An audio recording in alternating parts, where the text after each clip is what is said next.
Hey everybody, it's really good to see you today. Hey, before I jump in, I just want to thank you for stopping by. My hope is to earn the privilege of your time. And along those lines, I'd be grateful if you would subscribe, and share your experience with me today. I had the privilege to coach someone recently who told me that our first 10 minutes together had her considering things she hadn't thought about before, things that would help her move the needle in her personal pursuits. All I did was ask a few questions. Before I became a life coach, I never spoke to one. Sure, I have a therapist I work with on, the deep stuff, but the closest I ever came to a life coach was hiring a golf pro when I wanted to learn how to play golf. It made a difference as long as I showed up. It's odd, isn't it? We spend a ton of money on cars and phones and entertainment, homes, education, and yet we don't invest in ourselves. The kind of investment that can change our lives. We take prescription drugs like they're candy, and while they provide some benefit, I'm sure, I wonder what life would be like if I invested even a portion of that in myself, in personal development. Now, I'm not a big football fan. My hometown team is the New England Patriots, and I know I'll probably get a lot of crap over that. My adopted hometown team is the Tennessee Titans, and again, I'm not a big football fan. But I understand the Titans have a new rookie quarterback this year who will be starting. I thought it fascinating as some folks were talking about all the practice he's going through right now to get connected with his receivers. You see, as a professional, he has a coach and he needs to practice so he can be at his best come game day. Is it really any different for us? I have a life coach now, and I realized I needed help to be the best me I could be, like any professional who wants to live and have a growth mindset and continually improve.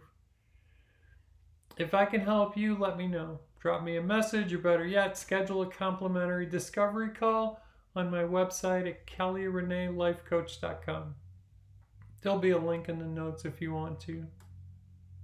Okay, let's get into episode 8 and see where we end up, right? What's potential if you don't do something with it? I recall comments from people telling me, you have so much potential. Something is holding you back. If you could just let go, if you could commit, you could do so much more. Funny thing was, I always thought I was committed and showing up every day. There seemed to be a cloud, though.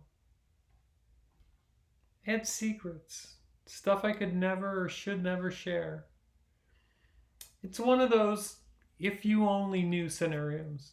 Deep-born stuff of an inherent sense of shame. If you only knew. There have been countless books and songs written with that theme, if you only knew. As if we have to be perfect and never make a mistake. I was literally trapped in my own shame. Now, I'm calling bullshit to it all. Perfection is an illusion. A well-conceived one, but nevertheless an illusion. So many of us chase having that perfect body, the perfect relationship, the perfect home, the perfect career, the perfect circumstances, and yet, when it doesn't happen, we blame. We blame ourselves, and we blame others for whatever part they may have played to withhold that prize, that perfection. Now, please don't confuse perfectionism with a passion for excellence. I believe these are two very, very different things. We can practice, and through our practice become permanently better. And the incremental improvements add up and make us better every single day. We can produce a great show, or write a best-selling book, or create the most magnificent marketing program, prepare a delicious meal. Our desire to do it well is not the same as getting stuck in perfectionism. See, shame made me hide. It kept me small.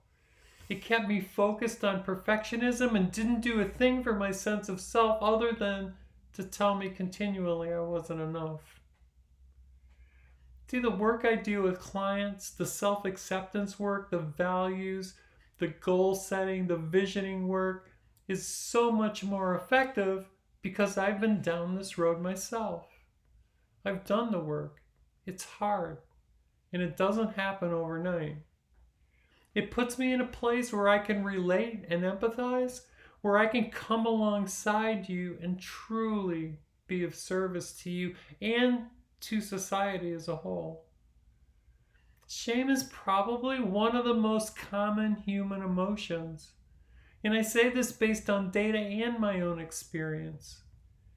If you find yourself stuck in shame, it might be wise to reach out to someone you can talk to about it.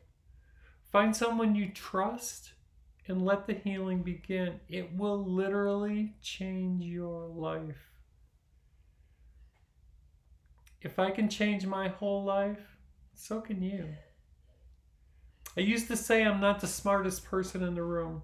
I said it often. Because I never finished college, maybe, I relied on my superpower being me just showing up.